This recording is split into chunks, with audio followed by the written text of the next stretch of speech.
I thought I would do a quick little tutorial on filling in brows that are very fair, like mine.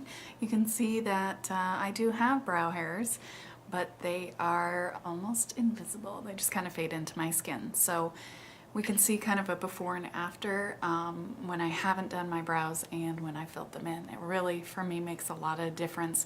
Kind of gives me a little bit more structure to my face. It matches up to my hair, that kind of thing.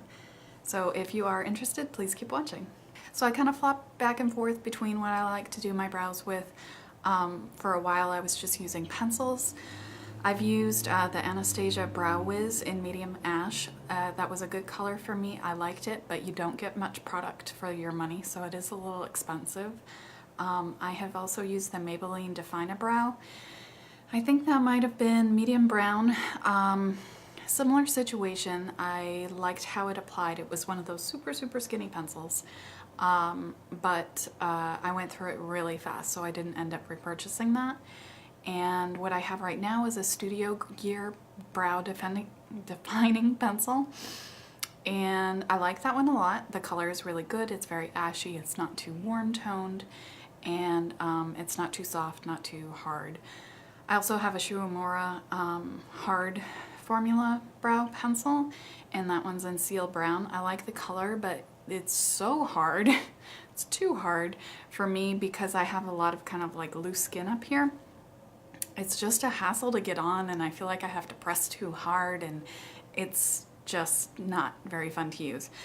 But apparently it's gonna last me my entire lifetime, so we'll see. When I am doing powder, I always use the same powder.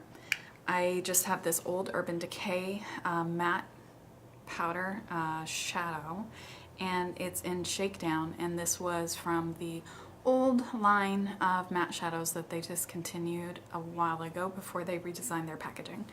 But I have obviously used it for quite a while. Hit pan in a couple different places. The color is really good, is why I stick with it. And the only thing I have to worry about is it is a little powdery, so sometimes I will get little kind of powder specks that I have to make sure I brush through so I don't look patchy and dirty. So today I am using a Sigma small angled brush in E65. I also sometimes use a ULTA eyebrow brush that is a little bit sharper of an angle, it's a little bit wider, and it's a little fluffier. But lately I've been liking this one. I just like that it's quite dense and firm, and it feels like it gets on quite a bit of product pretty quickly. So because of the powderiness, I do have to make sure to really tap off my brush before I start. So I'm mainly trying to just define a shape, and I'm following my natural brow shape. I have a quite straight across brow, and I'm not going to try to mess with that shape.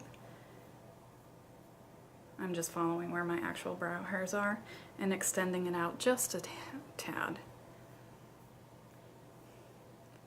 What I want to do for the most part is just give me some darkness in my brow.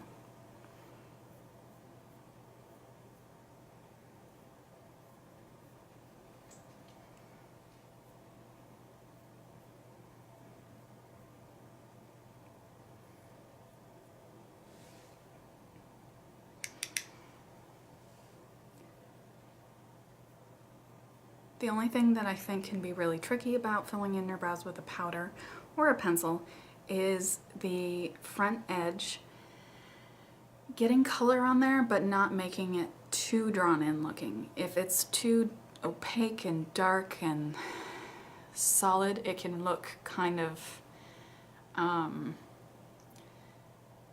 it's a very bold statement, and I would say it's not the most flattering. So I do try to kind of make it a little bit lighter, a little softer at the front, while still giving me some sort of shape.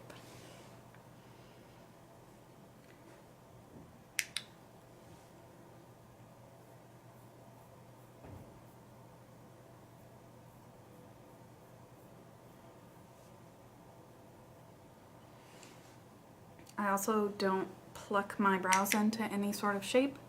I just clean up the stragglers above and below. and try to keep the general shape of my brow going.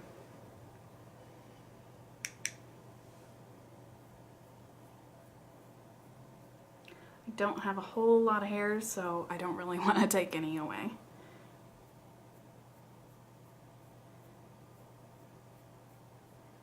Because while the hair is very fair, I feel like it gives me texture. So when I have that hair there, once I put the color behind it, it kind of looks like, you know, the hairs are actually that color.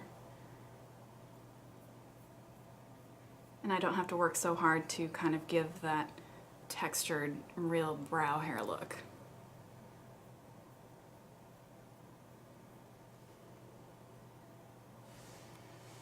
So that's about it. If I feel like it's a little too dark, too opaque, I'll go in with either a spoolie or a brush like this one and just kind of brush through it, and that will help blend it, soften it a little, and also get my hairs kind of go in the right direction.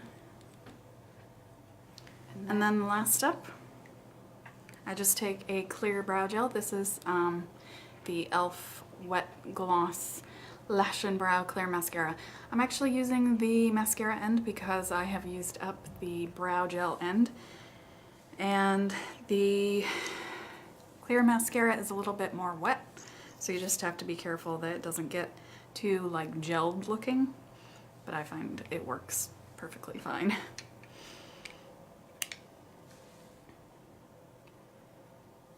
And this can also add a little bit of extra definition into the hairs.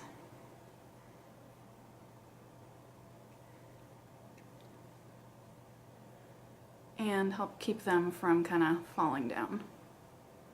Since I also don't trim my brows, you know, I don't brush them up and kind of cut off the ends, so the actual hairs are quite long.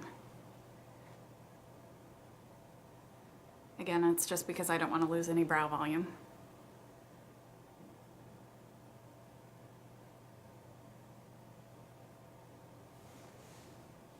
Okay, that's it.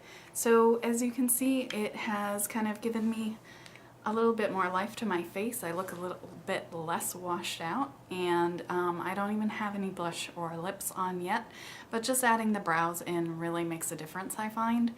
And it kind of matches up with my hair color. And this, I mean, was a super cool toned brown, so you can see it does warm up a little bit on my face. So if I were to use a warm brown, it would look downright orange or red. So that is how I fill my very fair brows in. Let me know if you have any tricks, any products that you really like for accomplishing this task. If you have tried dyeing your brows, that's something that I do have some interest in, just so that maybe occasionally I could skip some of this process of filling my brows in. I'd love to hear from you guys, and thank you so much for watching. I'll see you soon.